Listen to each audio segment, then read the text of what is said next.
दोस्तों रावण जैसा महाशक्तिशाली और महाबली कैसे मरा। दोस्तों क्या आप जानते हैं कि भगवान श्री राम ने अपने तीरों से रावण को मारने में असमर्थ थे, क्योंकि रावण को एक अजय वरदान था ब्रह्मा जी की तरफ से।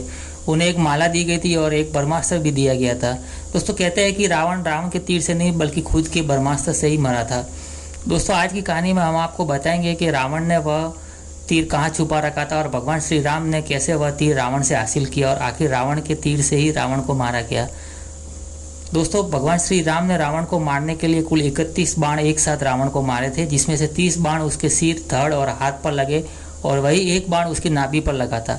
दोस्तों नाभि पर लगने वाला वह ब्रह्मास्त्र था जिसके कारण रावण की मृत्यु हुई। चलिए दोस्तों आगे वीडियो में जानते हैं कि रावण को कैसे भगवान श्री राम ने आखिर मारा था।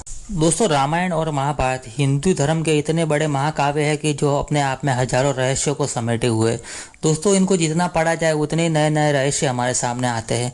दोस्तों हम हमारे वीडियो में इन्हीं रहस्यों से पर्दा उठाते हैं। तो दोस्तों अगर आपको वीडियो अच्छा लगता है तो वीडियो को लाइक जरूर करें और दोस्तों चैनल पर नए हो तो चैनल को सब्सक्राइब जरूर करें, ताकि हम और आप मिलकर हमारी आने वाली पीढ़ी को सनातन धर्म से अवगत कराते रहे। दोस्तों ये आपके लिए फ्री है, लेकिन हमें काफ़ी खुशी मिलती है आपके एक लाइक और सब्सक्राइब से।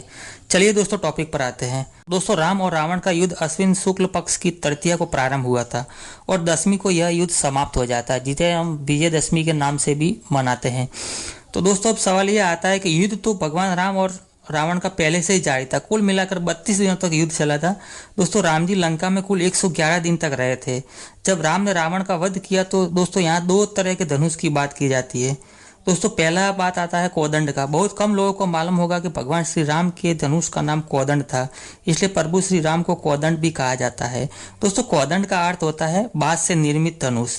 कोदंड एक चमत्कारी धनुष था जिसे हर कोई धारण नहीं कर सकता था। यह काफी उच्च कोटि के मंत्रों से मंत्रित किया गया था। दोस्तों कोदंड के नाम से भिलाई में भी एक राम मंदिर है जिसे कोदंड रामालय मंदिर कहा जाता है। दोस्तों भगवान श्री राम दंडकारण्य में 10 साल तक भील और आदिवासियों के बीच में रहे और कोदंड एक ऐसा धनुष था जिसका छोड़ा गया बाण अपने लक्ष्य को भेद कर वापिस आ जाता था। अब दोस्तों बात करते हैं राम और रावण के युद्ध मैदान में। जब भगवान श्री राम 32 दिनों तक युद्ध चलने के बाद रावण के ऊपर एक से एक तीर चलाते हैं, लेकिन रावण के ऊपर कोई भी तीर का असर नहीं होता है। दोस्तों भगवान श्री राम ये जानकर काफ़ी सोच में पड़ जाते हैं कि आखिर इस मेरे सारे बाण लक्ष्य जो भेदी बाण है वो अपने लक्ष्य को भेद कर तो वापिस आ रहे हैं और रावण पे प्रहार भी कर रहे हैं, लेकिन रावण के पास ऐसी कौन सी शक्ति है जिसके कारण वह प्रहार के बाद भी अपनी मृत्यु को नहीं प्राप्त कर पा रहा है। दोस्तों काफ़ी दिनों के बाद जब विभीषण ने भगवान श्री राम से बताया कि दोस्तों रावण के पास एक अस्त्र और है जो ब्रह्मा का दिया हुआ अस्त्र है, जो रावण के महल में सुरक्षित पड़ा है।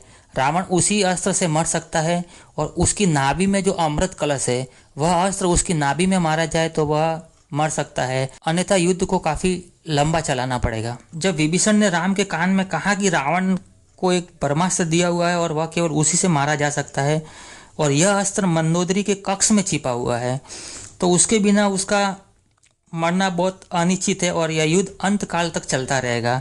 अब ये बात सुनकर भगवान श्री राम ने तुरंत हनुमान जी से यह बात कही कि वह तुरंत जाए और लंका से वह तीर लेके आए। दोस्तों हनुमान तुरंत वृद्ध ब्राह्मण का वेश धारण करके मंदोदरी के कक्ष में पहुंच गए और वहां मंदोदरी ब्राह्मण को देखकर काफी प्रसन्न हो गई और वह उसका आदर सत्कार करने में जुट गई। तभी ब्राह्मण वेशधारी हनुमान ने मंदोदरी से कहा कि विभीषण ने राम को यह भेद बता दिया है कि आपके कक्ष में एक अभेद्य दिव्यास्त्र पड़ा है और वह दिव्यास्त्र रावण की मौत का कारण बन जाएगा, अतः वह किसी भी समय आप ये दिव्यास्त्र लेने के लिए आपके पास आ सकते हैं। तो हनुमान ने कहा कि हे माते वो अस्त्र आप कहीं और छिपा दे। यह सुनकर मंदोदरी घबरा गई और वह तुरंत दौड़ते हुए वहां पहुंची जहां उसने अस्त्र को छिपा रखा था। दोस्तों तभी हनुमान जी अपने असली रूप में आ जाते हैं और वे मंदोदरी से यह दिव्यास्त्र छीन कर और मंदोदरी को वहीं पर छोड़कर दिव्यास्त्र लेके तुरंत उड़कर हवा मार्ग से आगे और भगवान श्री राम के पास पहुंच जाते हैं। अतः भगवान श्री राम वह दिव्यास्त्र अर्थात ब्रह्मास्त्र धारण कर लेते हैं और धारण करने के बाद अपने कोदंड के ऊपर मंत्र से अभिचारित करके और वह रावण की नाभि में मार देते हैं।